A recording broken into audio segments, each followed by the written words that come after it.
মাত্র নেকি, যার জন্য আল্লাহ বান্দাকে বলছে বান্দারে তোমার যদি আর একটা নেকি হতো আমি আল্লাহ তোমাকে নাজারটা দিয়ে দিতাম। বান্দা আল্লাহ পাকে কাজে আরজু করলে ও রব্বি আল্লাহ আমাকে সুযোগ একটা দেয়া হোক, আমি ময়দানে মাসুনে একটু ঘুরে ঘুরে দেখি কেউ যদি আমাকে একটা নেকি দিয়ে দেয়।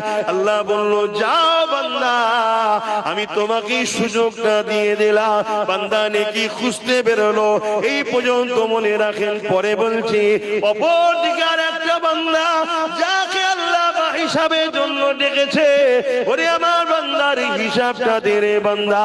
বান্দা এই সময় হিসাব দিতে লেগেছে, দিবার আগে আল্লাহ পাককে বলতে লেগেছে ও রব্বি আল্লাহ পাক আপনি আমার হিসাবটা নেবেন না, কারণ আমি দুনিয়া জমিনে অন্যায় আর অন্যায় করেছি, পাপ আর পাপ করেছি। আল্লাহ আল্লাহ কোনো ভালো কাজ আমি করতে পারিনি, তাই আল্লাহ আপনি আমার হিসাবটা নিয়ে সবার কাছে অপমানিত না করে গোপনে গোপনে আমাকে জাহান্নামে দিয়ে দেয়। বান্দা নিজে থেকেই স্যালেন্ডার।